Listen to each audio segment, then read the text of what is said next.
Welcome to session 13 of the Spiritual Studies course. This is on all topics related to the snake, the serpent, the dragon. This is a very humbling topic. Right away, I want to say that there are many interpretations that I'm going to give during this talk that you can completely flip on their head in many different ways. This talk is more about giving all the puzzle pieces for others to put together in their own ways. I'm not hoping to give a conclusive statement on what this all means. I am just aiming to provide the information. This talk also could very easily continue onto a whole nother part 2.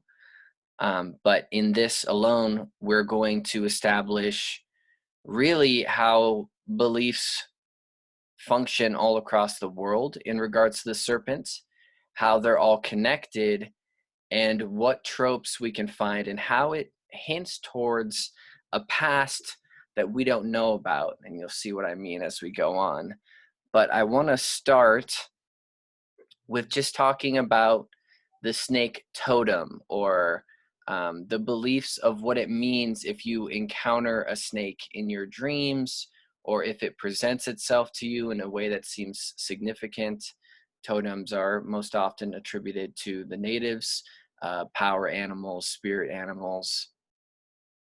So in this, the snake represents a few things. It represents minimalism. So the snake has no limbs, right? It is very simple in its structure. What do you not need? What really is important is a question we could ask from this minimalism. There's also an efficiency and a focus.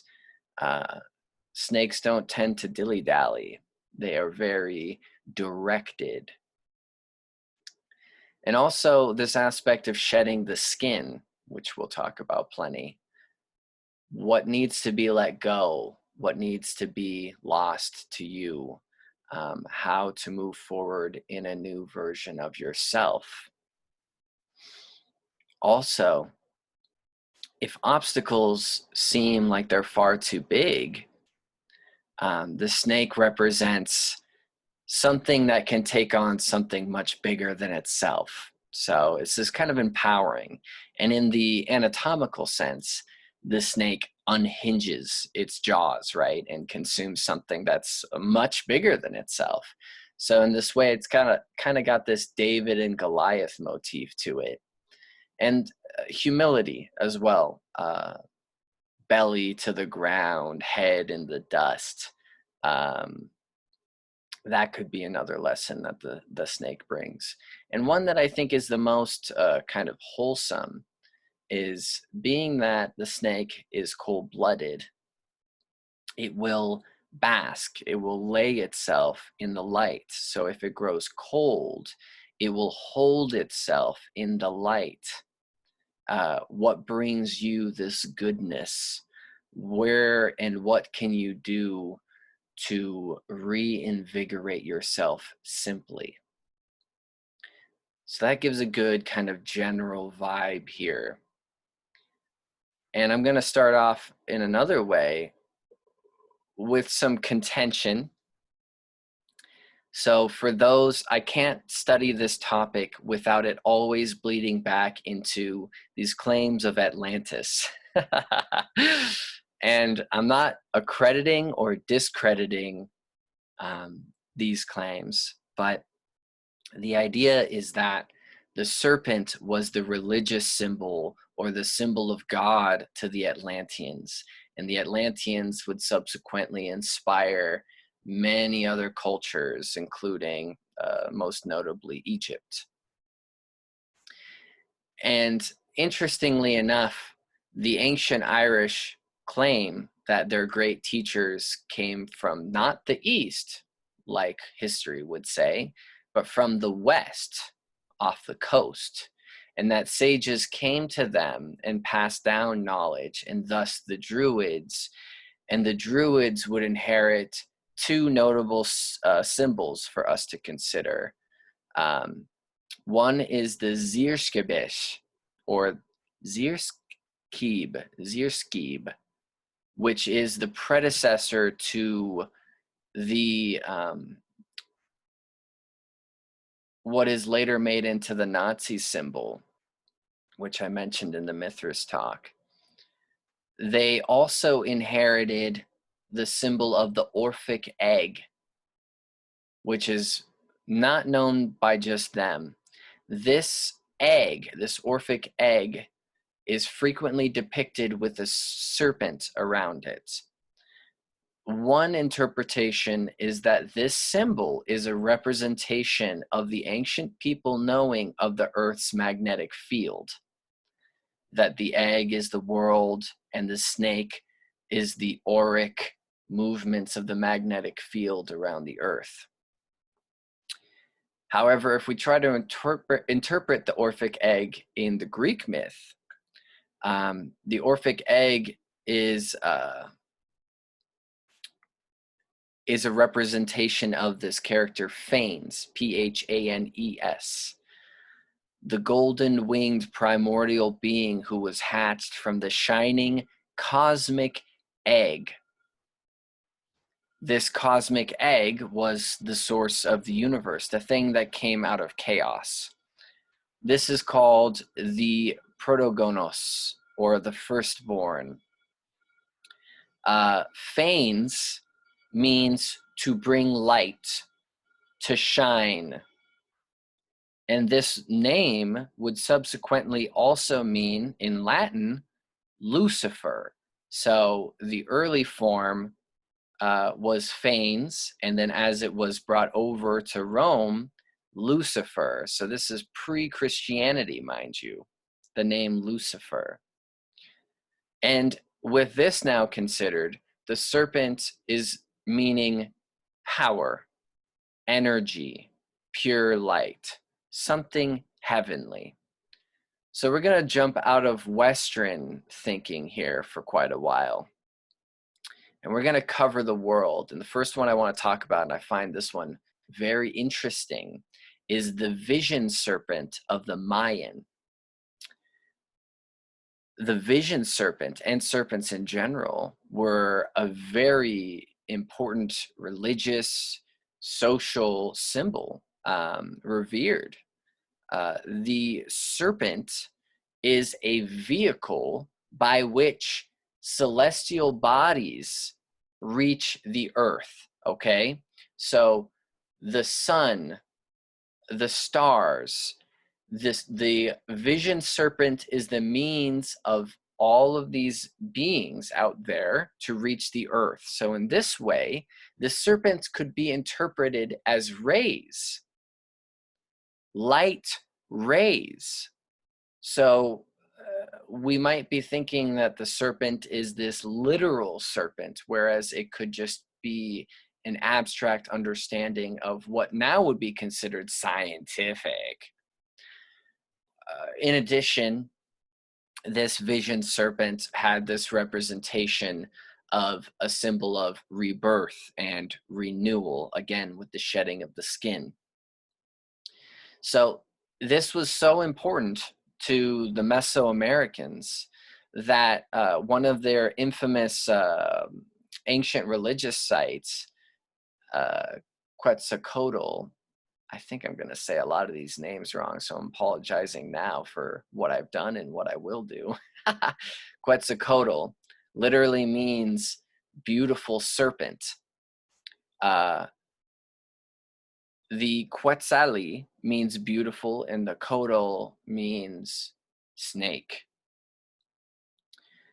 The vision serpent as well is sometimes depicted with, or it's most of the time depicted with a round snout, and it also is having two heads with the spirit of a god or ancestor emerging from its jaws. So when we see these ancient astronaut depictions of gods existing inside of these flying objects which look like snakes. This is a reference to the vision serpent. And so if we want to take this literally, then extraterrestrials are using the vision serpent, or the ship that looks like a snake, to enter the earth. Or we can think of it again in the more abstract ways, in the rays. And see, this, you can already tell how messy this whole discussion is. And a big stereotype of the Mayan culture were these bloodletting rituals. And the idea is that through this ritual of bloodletting and bleeding and bleeding and bleeding, one could gain visions that took the form of a giant serpent, which served as a gateway for them to the spiritual realm. They also understood the serpent to be the guardian of the tree of knowledge.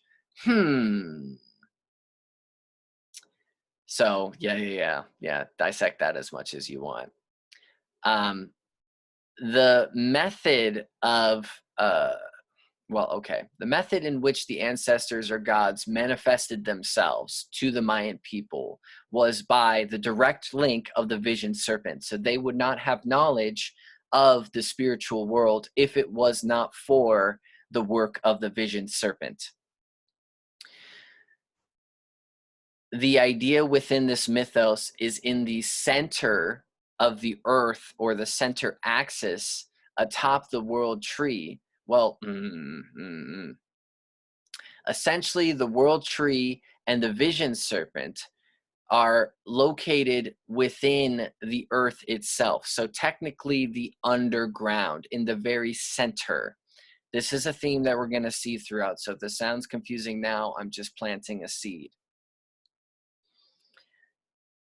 The last thing I want to mention is that this worshiping or veneration of the serpent continues to the modern natives of the area, in which case they have, if they're being initiated into being a shaman, one completes their initiation by coming into direct contact with a giant serpent, or what they call ochkan. So this lives on to today. This isn't just something dug up from the past. Similarly, but also differently, we go all the way over to the Aboriginals in Australia. And as I've talked about them before, they do believe many different things. So whenever I'm mentioning the Aboriginals, we're trying to get more general statements. So this is about the rainbow serpent, as they call it. The rainbow serpent comes from beneath the ground and creates huge ridges, gorges, mountains. The rainbow serpent controls water in every kind of way. And it also is considered the ultimate creator of everything in the universe. And in the differences, to talk about the differences, some of these, some people, some culture believe that the rainbow serpent is female. Some believe it's male. Some believe that it's hermaphroditic or bisexual. And it's all just to say that we can consider this an androgynous entity. But we do see a lot of variation in whether cultures believe it's female or if it's male. Some commentators speculate that this rainbow serpent is essentially a phallic symbol, which is how they rationalize the fact that the rainbow serpent is a big part of fertility myths and general ceremonies. As we'll see later, the connection between the snake and fertility gods seems to be rooted in the umbilical cord. Being the very shape of the umbilical cord. So references to snakes in the ancient world could be a simple reference to an umbilical cord, another way to interpret. So without the vision serpent, getting behind myself, without the rainbow serpent, there would be no rain and thus there would be no life. The earth would just dry up. So the serpent is very important. Um, Likewise, in other beliefs, they believe that the serpent stops the rain, so to stop flooding. So either way, it is viewed as beneficial.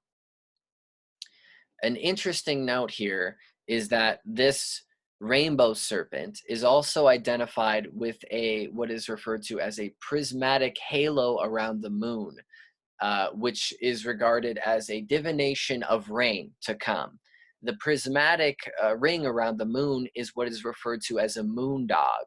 And so the calling it the rainbow serpent is a weird reference to this moon dog, perhaps, and also the fact of ouroboros, which we'll discuss later, the snake eating its own tail and being a representation of a circle. And that's what the moon dog is. It's a circle. The serpent is also associated with human blood, really all blood, so circulation, menstrual cycles, and also is considered a healer. So in this way, our veins are representations of the serpent. Lightning, thunder, storms stem from when this rainbow serpent is angry. There is an association with quartz crystals and seashells. The quartz crystals interpretation might be because of its prism-like appearance. Some people try to dissect these beliefs by saying the fact that this serpent is rainbow is an allegory for the seasons. Blue for winter, red for summer, orange for autumn, yellow for spring. This is all particularly interesting because the Australians are inhabiting the eastern part of the world, right? And when we're speaking of dragons, which are synonymous with serpents, which is also why this is a very messy subject, dragons in the East are considered benign, if not beneficial, as opposed to in the West, where they're generally regarded as evil. Now they're regarded as evil and something to be rid of, breathing fire and so forth. But in the East, they believe that the dragons bring rain. So there is this common culture between the rainbow serpent and the dragons of the East and China and so forth. Interesting side note there. So we're gonna jump over again, and I'm gonna talk about a specific what is called a snake cult. It's outside of the reach of common history, but there was a kingdom of Africa from the 1600s until the French defeated in 1904, which is called Dahomey, Dahomey.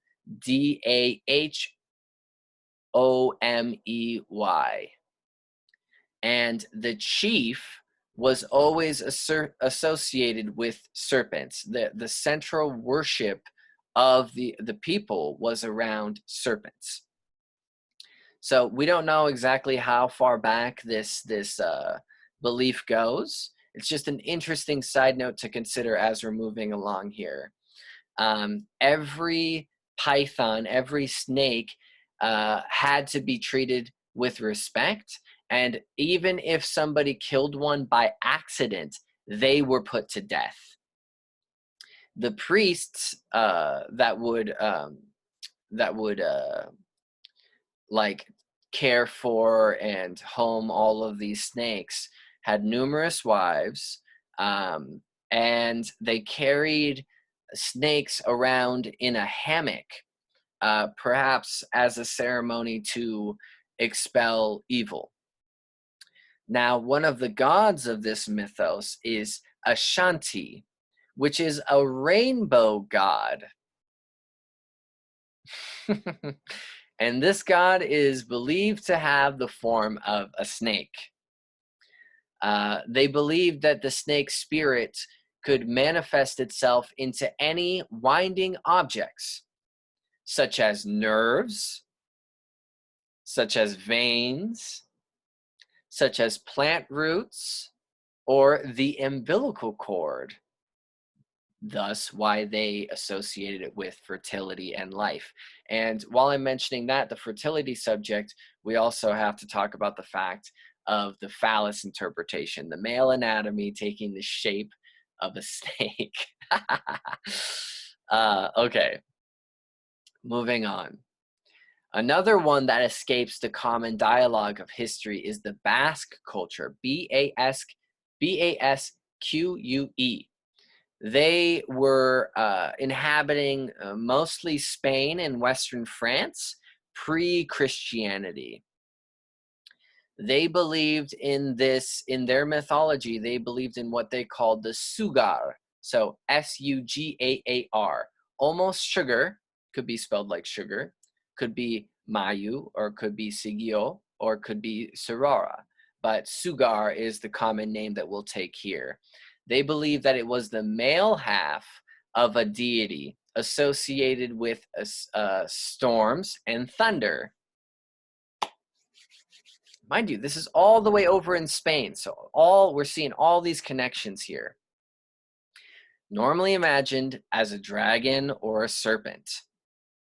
An interesting note here is sugar to the local language is su, which means fire, and gar, which is a flame. So here we see the fire serpent, and we're going to see this trope a lot. So fire serpent, right away we can interpret that as immediately allegorical to dragon, right? It breathes fire. This is an interpretation, the fire is an interpretation of life. So jumping over again is into Macedonia, Glyson, or Glyson. This is again, pre-Christian snake cult-like religious structure, where the belief is, the Macedonians, the belief is that snakes have magical powers related to fertility, such as, for example, the story of Olympia's impregnation by Zeus as he was disguised by a serpent. This is all taking place, by the way, around the years of 20 BC, and so this is all around this time period.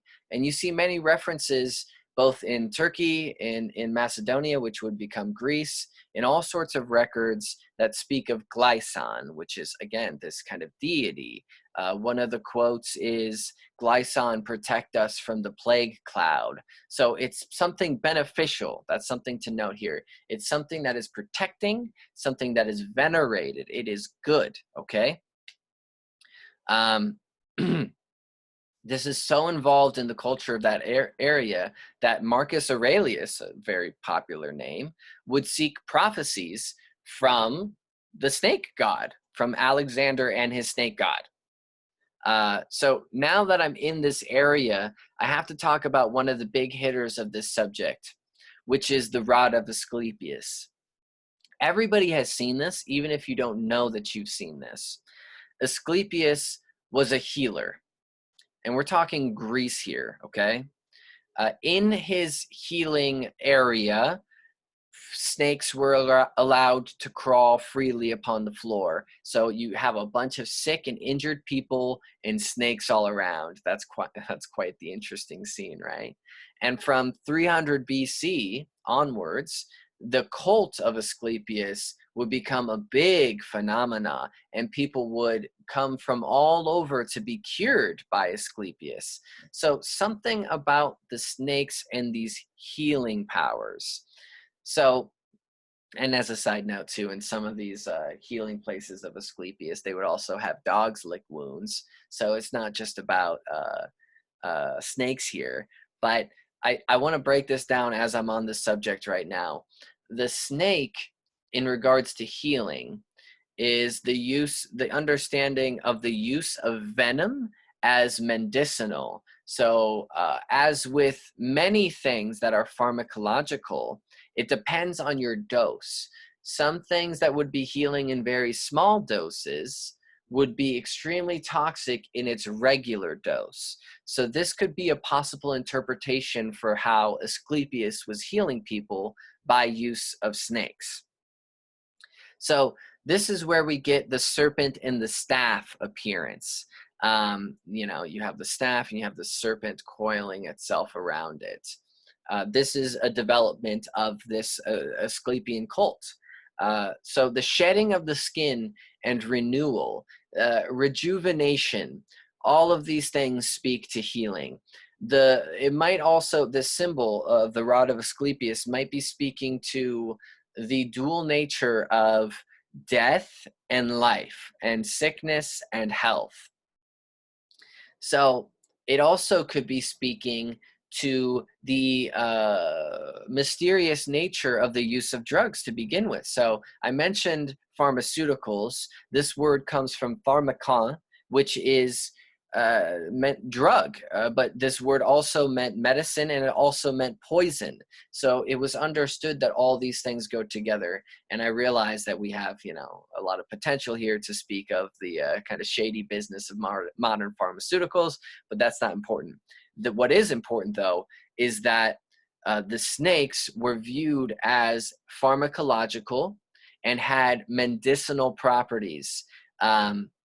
So that in this way you could be prescribed to be injected with snake venom.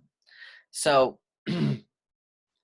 you see this used by medical industries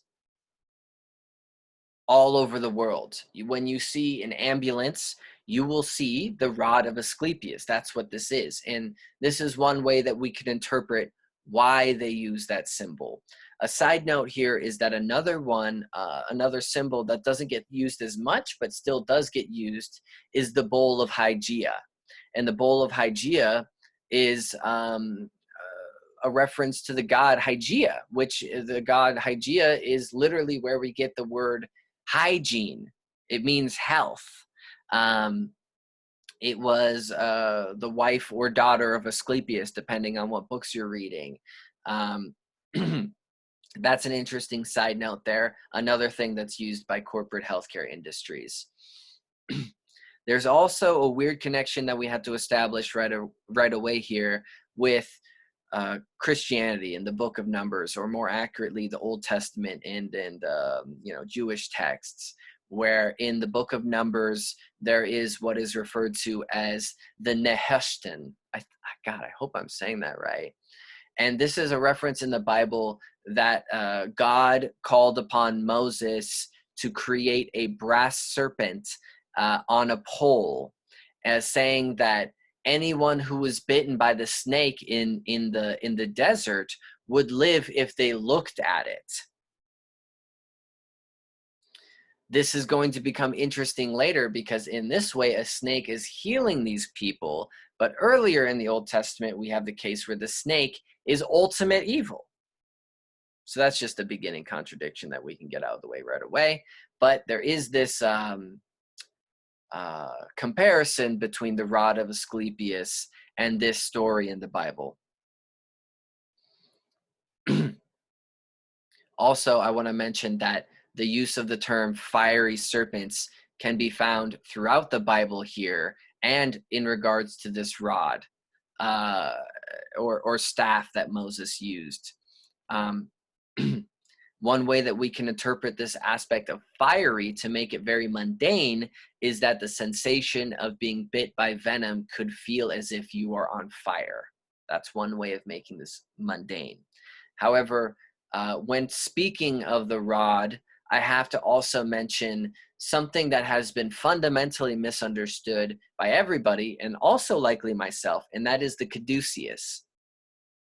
And the caduceus has been inaccurately used by healthcare industries. What they should be using is the rod of Asclepius, but the caduceus is the pole with the two snakes wrapping around and intertwining themselves.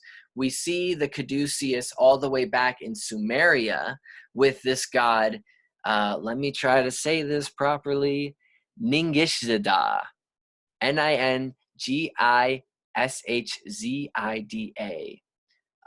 Again, this is where we see the symbol. This is all the way back to 4000 BC. This god, Ningishzida, is the lord of the good tree. So he's associated with serpents and he's associated with trees. Ah, surprising. This would get brought all the way to Rome, and we would see in depictions of Mercury that in his left hand, he's holding the caduceus. And being the messenger of gods and the guide of the dead, this was his sort of tool, the caduceus. So many different ways that we can interpret it from that. As I mentioned last week in the Hindu talk as well, Mercury is the fiery planet. It's the one closest to the sun. So in this way, we can interpret this as the fiery end of the fiery serpent, or bringing the sacred knowledge to humanity and to the other gods. This symbol, the caduceus, would move from Rome into astrology, into astronomy, and into alchemy. So then we would see its meaning go even more broad. It would denote a planet, and it would denote the element Mercury as well. It is said that the wand held in Mercury's hands would, or left hand, would wake the sleeping or send the awake to sleep. And if applied to the dying, their death would be gentle and nice. And if applied to the dead, they would return to life. I have to say as well that the caduceus, although inaccurately used by the healthcare industries, is more often used by armed forces. You can see in armed forces and militaries all around the world that somewhere in their, their badges, their flags, their symbols, you see the caduceus, interestingly enough. And I have to mention that the caduceus has an uncanny resemblance to DNA. So this is a way that we can get very deep into how much was truly understood by the past. How much did they really know about? And in this way, again, that the snake isn't actually a snake, but it's a form that takes the liking of a snake. To witness DNA could be to say that those exterior strands take the shape of a snake. It's that simple, just like the rays of the sun. So now I have to talk about Egypt. So as everybody knows, the pharaohs would have their head garments and a snake popping out where their third eye would be, right above their nose. And the Egyptians, again rumored to be the ancestors of the Atlanteans that couldn't return home, worshipped snakes, especially the cobra. The snake was associated with many gods, one of which was Wadjet, another is Ra, it's a big name. They were viewed to be possibly evil in the case of where the snake was appropriated by Set or Apep. But Wadjet would become a kind of patron goddess to Upper Egypt and would popularize this use of the cobra. She became one of the protective elements of the pharaoh's crown. So this is where we start to see that introduction of the snake to the crown. She was said to spit fire at the pharaoh's enemies and all enemies of Ra. So this was also, we could say it was a spiritual thing in regards to the third eye, an interpretation of the Kundalini in India, which we'll get to. Or we could say that it's simply a protective emblem, or we could say it's both. Now, where we get the evil side of the snake here is from Apophis, which Apophis is a pre-cosmogenic entity. So this is well, let me just get into it. Apophis is a giant serpent that lives in the dark waters of undifferentiated chaos before the creation, or before what they called the Ben. Apophis was angered by creation because of its duality and order. In what was before, everything was a unified whole, but after creation happened, everything became opposites, light and dark, male and female. So to say that it came from undifferentiated chaos makes it seem negative. Also, when it says dark waters, we have to understand that in the ancient world, they're not talking about the sea, they're talking about space. Space was viewed as an ocean, a cosmic ocean. So the dark waters were space. This is a big story. It's not just taking place here on Earth. So Apophis, this tremendous snake serpent, would become the enemy of Ra, the sun god. And if Apophis could swallow Ra, he could return to everything would return to the unified whole, or of the eternal darkness, as is negatively connotated. And so there's this great story that happens throughout Egypt of this battle between Apophis and Ra, where they would tie Apophis up, cut him to pieces, him, her, I'm not sure, and he would return over and over and over again, no matter what they would do, to attack the sun god's boat. And that's the other thing, is that, Ra was thought to be riding a boat through the cosmic ocean, and that the sun is a boat riding through the cosmic ocean. Interesting way of recontextualizing the world we live in. So every night and every day, that is the battle that's happening. The night, Apophis is ruling, and in the day, we have Ra, who is overcome. So human beings, and this is an important part, this struggle between good and evil, between Apophis and Ra, relied heavily on the attention of all the Egyptians. They had to pray, they had to do ceremonies in order for Ra to succeed. So it could be that if they didn't keep doing what they were doing, that the eternal darkness could return, and that Ra would get swallowed by Apophis. So we see this is where it gets flipped. So we have Apophis here, which is our first good example of a very negative entity in regards to snakes. We also see this contrast here where in Egyptian mythology, human beings are important in the grand scheme of the universe. This paradigm will be flipped by Christianity, wherein we are unworthy, we have been tricked, we have made bad decisions, and we are guilty, and we do not have any power over what happens on the celestial scheme. That's all God. So Apophis would survive in Christian mythology and iconography through Leviathan, or in another way, they kind of merged it with Set, and this benign serpent in Egyptian mythology, Sata. And as we can already see, this would derive into Satan. And this is the association of Satan and the serpent, and that twists it into this entity trying to overthrow divine order by the inspiration of Apophis.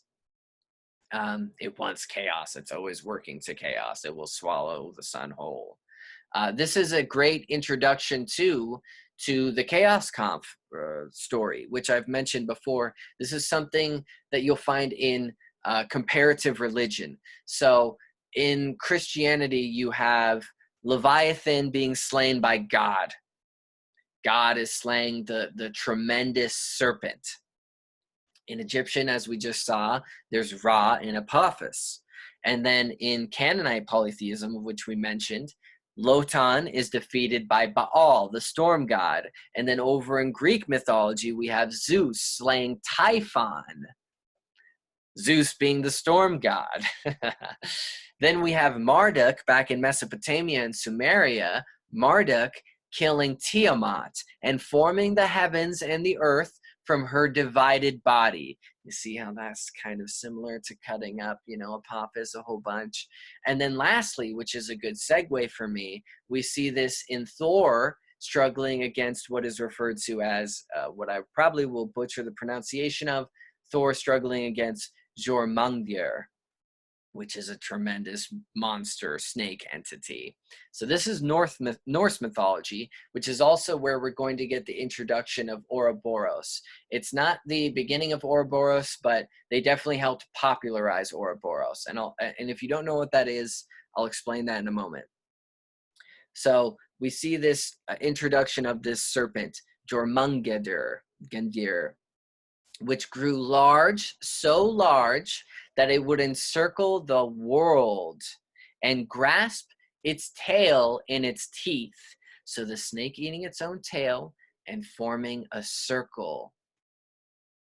Likewise, we have another snake kind of mythos to talk about when it comes to Norse mythology, and that is that this figure of Sigurd, the snake in the eye. And this is a son that is born with the image of a white snake in one eye.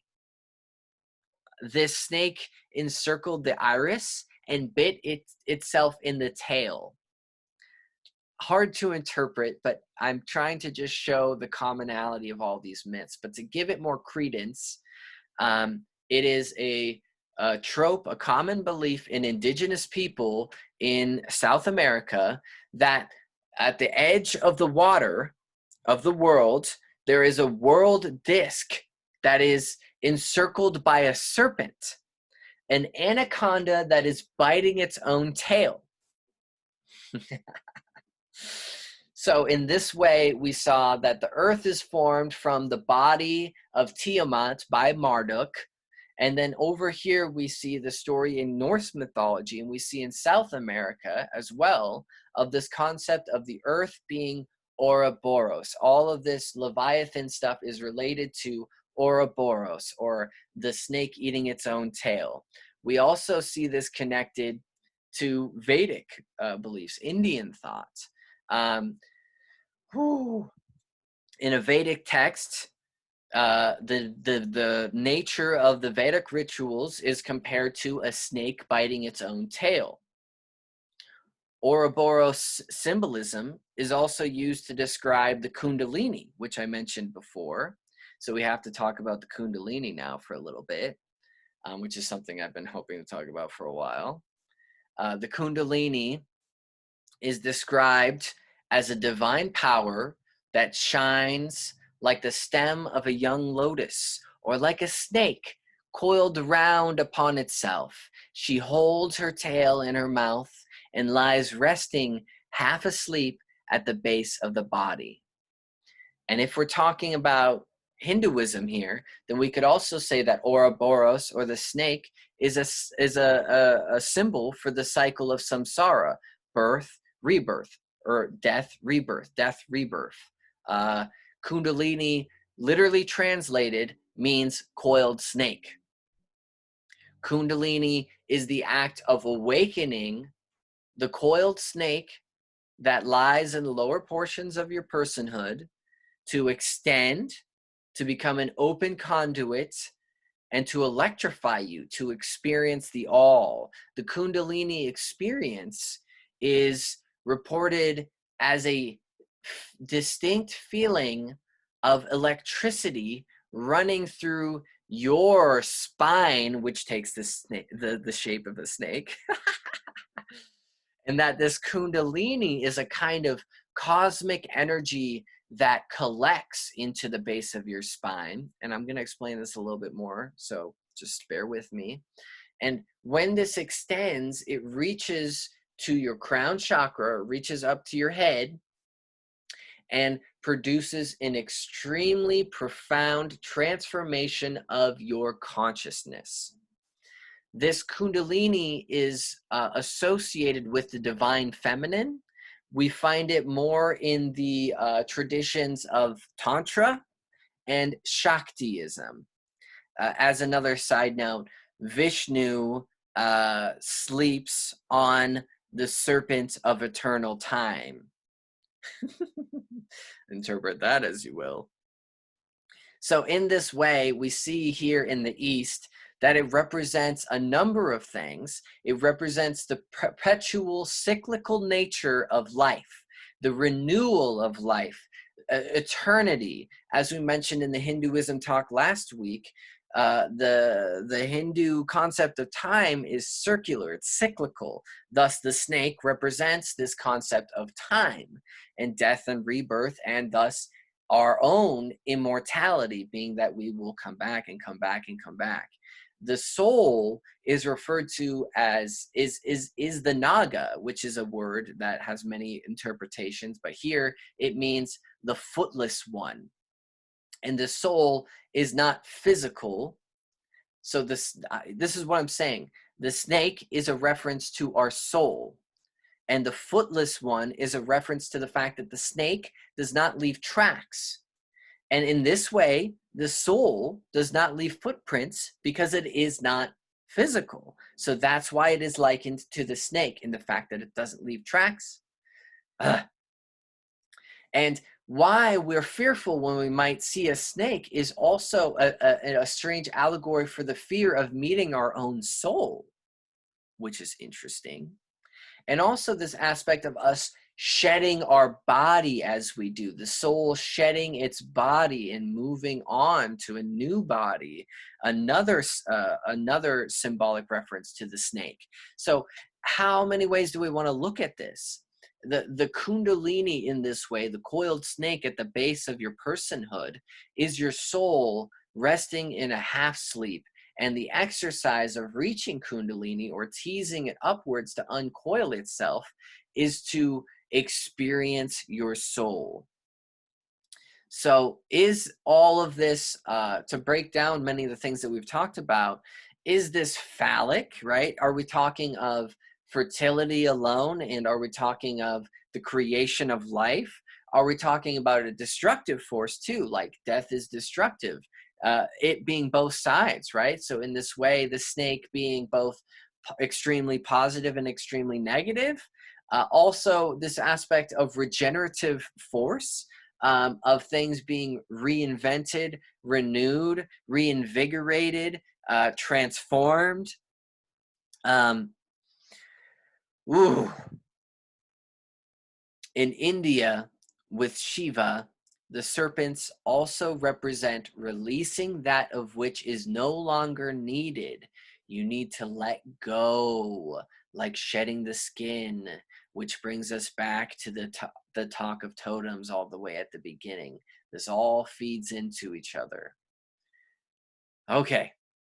One last side note before I get to some of my closing statements that I want to make. Well, just bear with me. In Mesopotamia, we have the Epic of Gilgamesh, one of the earliest stories that we can dig up. And Gilgamesh, in this story, loses the power of immortality stolen by a snake. So, immediately seeming to contradict everything I said. Well, welcome to this talk. So now I have to talk about Christianity. In the preface to this talk, I said, understanding the snake in the Garden of Eden. And the understanding of the snake in Christianity is so convoluted. In my celestial hierarchy talk, I mentioned the Sephirim, which are the angels that are nearest to God, which bear 6 wings and are, a very abstract entity. That translation of seraphim is literally fiery serpents. So this is really confusing. This is a highly angelic being the closest to God. And likewise, this gives us a segue to talk about Lucifer, right? Lucifer being the closest to God, the closest angel to God, and being cast down, right? So the fiery serpents, confusing here. And we see the Leviathan, we see the Tannin, these dragon monsters, We saw the case of the book or the staffs of Moses. And in the book of Revelations, we really see that it makes this correlation between the dragon and the serpent with Satan and the devil over and over and over again. And that the serpent is supposed to represent the hubristic Satan or Lilith. That it's always used for evil in the Christian canon.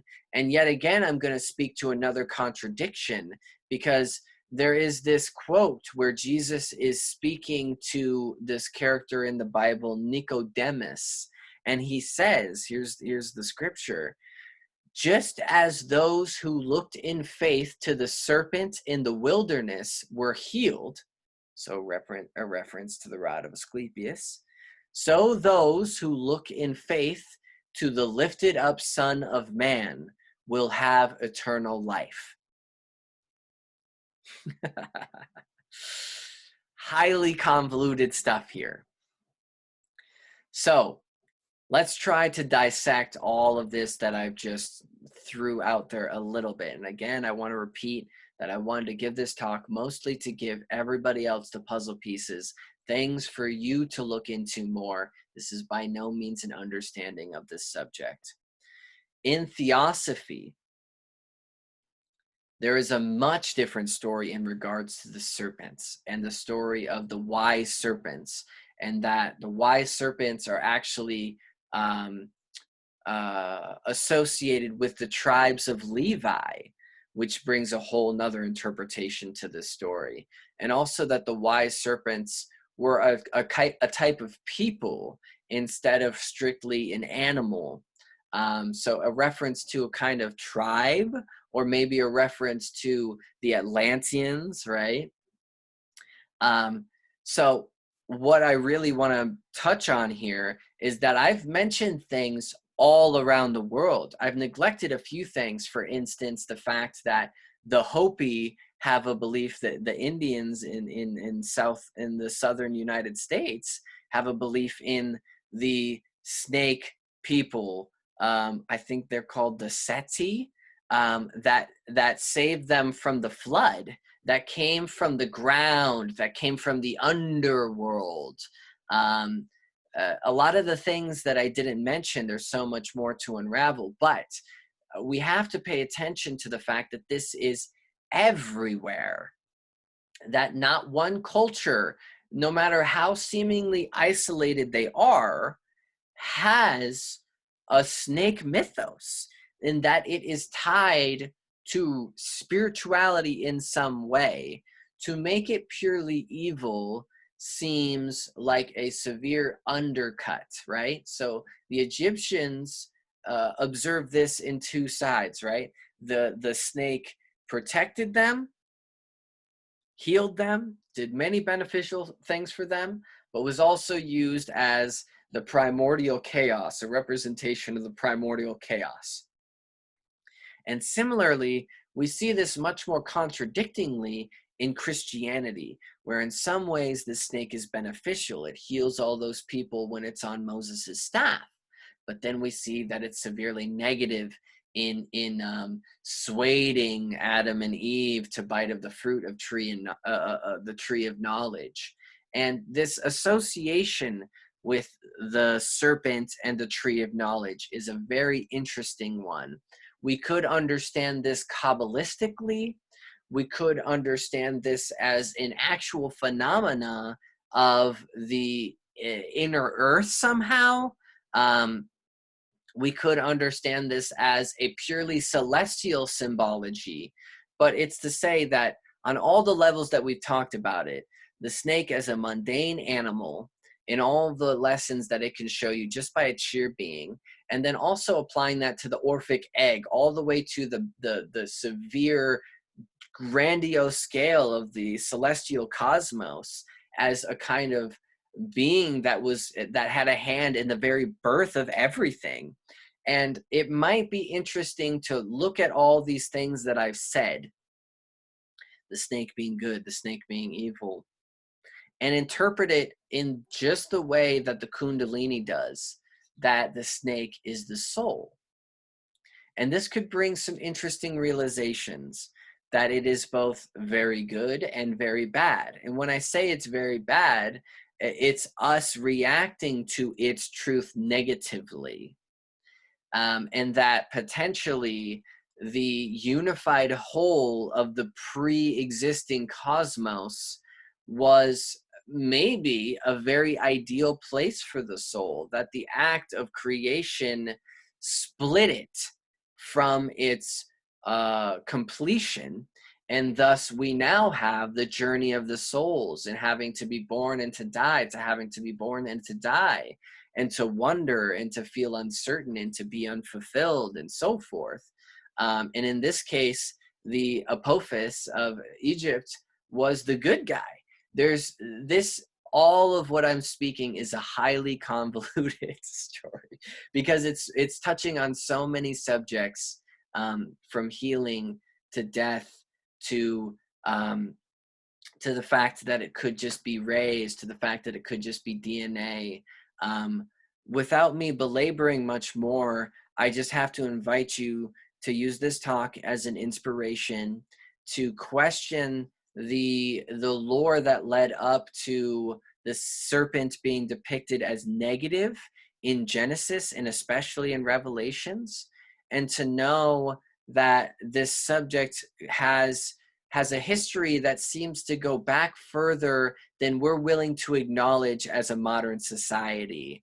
That there seems to be a root to this, whether we want to call it Atlantean or not, that has inspired all people from all sides of the world in different ways as they've changed this central myth that they've inherited.